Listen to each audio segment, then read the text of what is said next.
malulungkot sa lugar ng Manitoba at Saskatchewan dahil boring na lugar at puro snow. At yun ang katotohanan. Gina-justify nila ang pagbili ng bahay. Madami dito, babad sa trabaho, lubog sa utang, walang oras sa pamilya, double, triple job, namumblema gabi-gabi.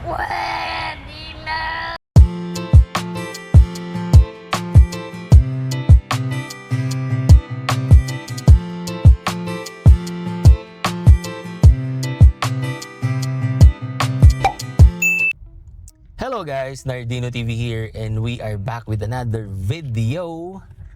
So, gusto ko lang mag-react guys dun sa isang post na nakita natin, no, na about daw dito sa mga nakatira daw dito sa Canada. Ang sinabi niya kasi doon ang totoo daw talagang naghihirap daw ang mga tao dito. Yung mga nagpapanggap lang daw ang mga tao dito na masaya. Pero ang totoo daw hirap na hirap daw, malungkot, hindi daw nag-i-enjoy yung mga tao dito, marami daw lubog sa utang. Ito yung post guys, no? Ang sabi niya dito guys, ang katotohanan, madaming hindi masaya dito sa Canada. Nagpapanggap na masaya sa social media, pero sa totoo, malungkot sila. Pilit na nililibang ang sarili para matanggal ang kalungkutan. Kaya madaming inggitero at inggitera at galit na galit sa mga kapwa Pinoy na masaya at may na-achieve. Mas madaming malulungkot sa lugar ng Manitoba at Saskatchewan. Hindi totoo yan. Bola lang yan. Totoo ba? Parang hindi naman. May mga may mga friend naman ako dyan na ayos naman yung yung kanilang buhay, di ba? Dahil boring na lugar at puro snow. At yun ang katotohanan. Gina-justify nila ang pagbili ng bahay na nagpapasaya sa kanila. Nakakabili sila ng bahay doon kasi mura doon di ba? Madami dito, babad sa trabaho, lubog sa utang, walang oras sa pamilya, double, triple job, namumblema gabi-gabi, umiiyak gabi-gabi. Wow naman! Wow! Wow! Sasabihin nila hindi, wala naman. Masaya kami, oo. May mga taong genuine na masaya talaga. Pero karamihan hindi. Kaya kahit yung mga tao na nagsasabi niya na nagsisinungaling ay sila mismo ganyan. Gagawin nila ang lahat para ma-cover up lahat. At ginagawa nila sa social media nakafocus. Naiinggit at nang babash sa mga taong hindi naman sila kilala. Kasi sila mismo malungkot. Or ma-justify nila ang pamumuhay nila na dapat mas masaya sila sa iyo. Gusto ko kayong bigyan ng ibang view. No, hindi ko naman po sinasabing hindi totoo yan. Baka nga merong mga nakaka-experience talaga niyan. So kung meron man talaga, comment down below, no? Pag-usapan natin yan sa comment section kung ba't hindi kayo masaya. Baka naman meron tayong ma-share sa inyo, di ba? Na kailangan nyo lang gawin para maging happy ang inyong buhay Canada, di ba? Anyway, totoo nga ba guys, no, na hindi masaya? At ano ba yung mga hindi or yung mga reason nila para hindi sila maging masaya? Kasi kami kami na family, hindi ko naman sinasabi na kailangan ganito rin na maging experience nyo bilang family. Siguro ako masasabi ko ang number one dyan, of course, yung source of income nyo, di ba? Kahit na sabihin nating pera lang yan, kikitain mo yan, ang importante kayong family magkakasama kayo. Well, that is true, no? Pero at the end of the day guys, kailangan natin kumain, kailangan natin magkaroon ng maayos na bahay na tutuluyan, no? Yung mga pangangailangan ng ating mga anak, like sa pag-aaral, yung sa health natin, yung sa job security, yung mga ganyan. Ang dami pa ho natin kailangang intindihin. And halos lahat yan, majority, umiikot pa rin sa pera, no? So kung kayo, wala kayong maayos na trabaho dito, isa talaga yan sa magiging problema nyo sa pamumuhay nyo dito sa Canada. Siguro yung iba, hindi nagiging masaya, no? Kasi nga, burnout sa work, guys. Meron tayong mga nakikita niyan dito, talagang after ng full time, meron pa silang another job and another job and another job.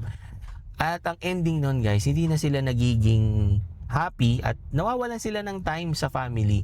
Lalo na guys kung kayo is family-oriented talaga kayo, na ang isa sa mga nagpapasaya sa inyo yung time nyo with your kids, with your family, with your friends, no? At dahil nga sub-sub ka na sa trabaho dahil kailangan mong magbayad ng bills, no? Lalo na guys, if you are renting, na katulad namin, no? Na napakamahal po ng renta at nandito ka pa sa province na mahal ang cost of living, like dito sa British Columbia guys, hindi po biro dito yung cost of living. Pag may mga anak ka pa, syempre iisipin mo rin yung magiging future nila, no? Libre ang pag-aaral dito pero hanggang high school lang. Syempre kapag yan pumasok na ng college yan, iisipin mo rin paano yon, no? Meron din siya nasabi doon na baon daw sa utang, no? Sa totoo lang guys, hindi naman po lahat ng mga tao dito baon sa utang, no? Meron po mga tao dito na marunong silang gumamit ng credit or kung paano umutang, no? Meron tayo ditong klase ng mga tao na ginagamit lang nila yung credit para wala silang dalang cash, no? Pero pagdating na ng bills, binabayaran nila ng full para wala silang utang, di ba? Kasi guys, yan din yung isang makakatulong sa inyo para ma-build yung inyong credit line. Ako guys, hindi ko para iyabang na kami ay successful or what, or nagagawa namin yung mga bagay na gusto namin gawin, no? To tell you honestly po, bago kami nakarating sa ganitong estado ng buhay namin, hindi ko pa masasabi na kami ay talagang sobrang successful, no? Kasi marami pa kaming kailangan gawin, no? Yung pagiging permanent resident dito sa Canada, isa lang yan na mga bagay na ipanalo namin kahit papano. Pero hindi pa ho dyan tapos ang laban, no? Ang dami pa namin pwedeng gawin or dapat gawin dito sa buhay Canada natin, di ba? Hindi daw totoong nag-e-enjoy yung mga tao dito sa Canada. Mga fake daw. So, sa social media, yung mga post lang daw na maayos yung buhay, ganyan. Merong magandang bahay, merong magandang sasakyan. Ang totoo daw, pang cover up lang daw yon. Yung bahay, talagang kailangan mo dito yan. Ako guys, kung meron lang akong means na bumili ng sarili kong bahay, I will do it, no? I don't care kung tingin nyo hindi ako masaya or what. Kasi ang main purpose ko kung bakit ako bibili ng bahay, hindi para iyabang, no? Kailangan ko talaga yan dito, lalo na may mga anak ako. Gusto kong i-secure yung kanilang shelter. Diba? Sasakyan. Kailangan mo talaga ng sasakyan dito, lalo na pag may mga anak ka. Tulad ko guys, diba, na maliliit pa yung mga anak ko. Gusto ko na comfortable sila kapag kami ay nagta-travel. Kaya kami merong sasakyan. Hindi para iyabang to sa social media or what, diba? Siguro nasa perspective lang din talaga ng tao yan kung paano tatanggapin, no? At saka, para sa akin, no, personal thoughts ko lang naman, napaka-loser naman na napupunta ka sa social media dahil hindi ka naging successful dito sa buhay Canada mo, hahanap ka ng mga nagiging successful na post at sisiraan mo, or ikaw yung magiging number 1 na basher para pag nag-fail yung tao na yon, pwede mong sabihin sa sarili mo, see, hindi talaga madaling maging successful dito kasi si ano nga di ba? Nag-fail din. 'Di ba?